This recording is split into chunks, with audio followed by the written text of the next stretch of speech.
Monsieur Gaillan, dans un texte que vous avez écrit, vous dites que certains stades deviennent un cauchemar pour les contribuables. Ce sont vos termes. En quoi le MM Arena devient un cauchemar pour les contribuables sartois et manceaux?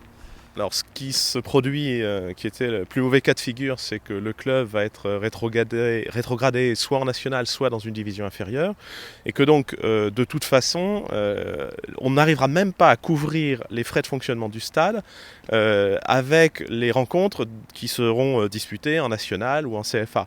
Donc, ce sera un stade fantôme, parce que finalement, il est même préférable pour le club d'aller jouer dans un autre stade, un petit stade champêtre, plutôt que de jouer ici, puisque ça coûte plus cher, en fait, d'y jouer que ce que cela ne rapporte. Donc cela risque d'être un stade fantôme pendant 2, 3, 4 ans, on ne sait pas, peut-être beaucoup plus encore, et ce sera à la charge du contribuable sans avoir aucune forme de bénéfice, aucune forme de retombée, aucune forme de bien-être social lié au spectacle sportif, que eh bien, ce stade coûtera très cher aux contribuables pendant de très longues années, et c'est un cauchemar comme la ville de Grenoble a connu exactement le même cauchemar, et comme d'autres sans doute dans les mois et les années à venir. Et le problème fondamental est bien celui du financement des stades de football, des stades qui sont des stades, des lieux, des théâtres de création de valeur privée pour des entreprises commerciales de spectacle par les collectivités territoriales et parfois même un peu par l'État. Ça veut dire que les collectivités locales se sont fourvoyées dans ce type de contrat? Alors, je crois que le système est extrêmement pervers. Tout a commencé en fait quand, après la Coupe du Monde en Allemagne, on s'est rendu compte que les villes d'Allemagne, les clubs allemands avaient des très beaux stades qui avaient en fait été financés majoritairement par le secteur privé et qui font que les clubs allemands aujourd'hui ont une très bonne santé financière. Et on a dit, eh bien, il faut absolument faire la même chose en France. Si ce n'est qu'en France, la différence, c'est qu'on a demandé aux collectivités territoriales et à l'État de financer.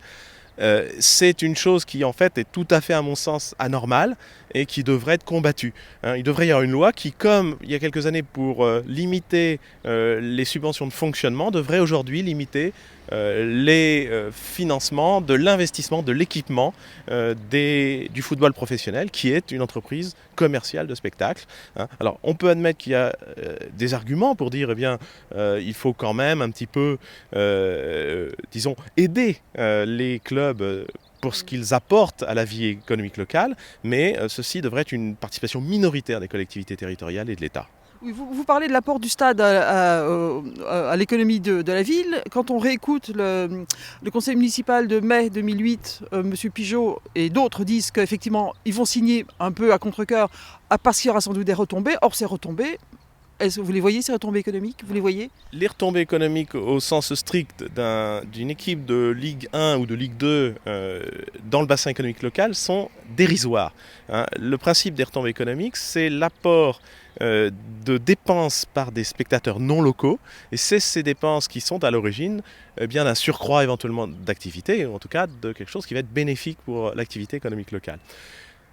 Pour un club de football de Ligue 1, eh bien, ce sont les spectateurs locaux qui dépensent. Et en fait, on l'a déjà mesuré de très nombreuses reprises, de très nombreuses études le montrent, il n'y a pas de réelle retombée économique grâce à un club de Ligue 1 dans un bassin économique local.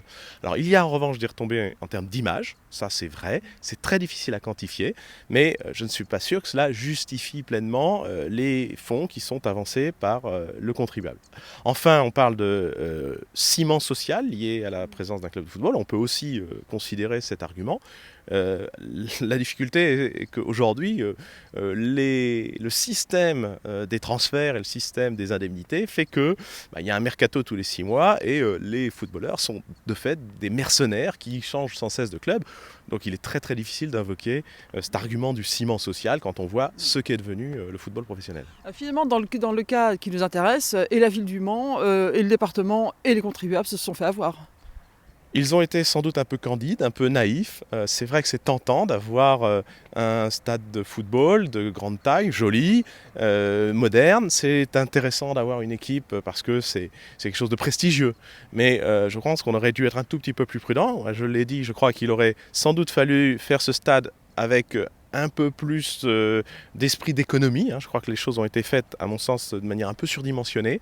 Et puis, je pense qu'il aurait fallu aussi mettre les clubs de football devant leurs responsabilités en leur disant vous devez financer l'équipement sur la base duquel vous créez votre valeur privée, et ne pas être tombé comme on l'a fait en France dans une espèce d'impasse où ce sont systématiquement les contribuables qui financent ces équipements. Est-ce qu'on sait à peu près combien? Est-ce qu'on a déjà une idée de ce que ça va coûter aux contribuables? Alors c'est très difficile parce qu'on sait que le stade coûte 103 millions d'euros. Le montage est une moitié d'ores et déjà financé par emprunt essentiellement par les collectivités territoriales et puis l'autre moitié au travers du financement en contrepartie de la concession d'exploitation à Le Mans Stadium Groupe Vinci. Et ceci va de toute façon devoir être supporté par le contribuable sur les durées d'emprunt et sur les durées de concession. Et ça, certes, ça dure 33 ans, on va dire, mais ces 103 millions d'euros, il faut les supporter. Et si on part sur la base de 85 000 foyers fiscaux au Mans, ça veut dire 1 200 euros par contribuable. Alors certes, pas sur un an, mais ces 1 200 euros, si le stade est un stade fantôme, eh bien, c'est vraiment de l'argent qui est dû par le contribuable. Alors quand je dis 1 200 euros, bien sûr, je devrais compter plus. Il y a la charge de l'intérêt qui fait que c'est beaucoup bien supérieur à cela. Et tout ça pour un stade qui risque d'être un stade de courant d'air et un stade qui n'apporte rien aux Manceaux, au bassin économique local. Je rappelle quand même que 103 millions d'euros, ça doit être mis en perspective par rapport à ce que représente la subvention nette de fonctionnement pour les centres de loisirs, crèches, centres de vacances que finance la ville du Mans. Et la subvention nette, c'est 5 millions d'euros par an.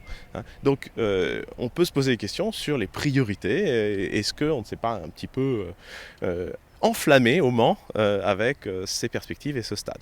Je vous remercie.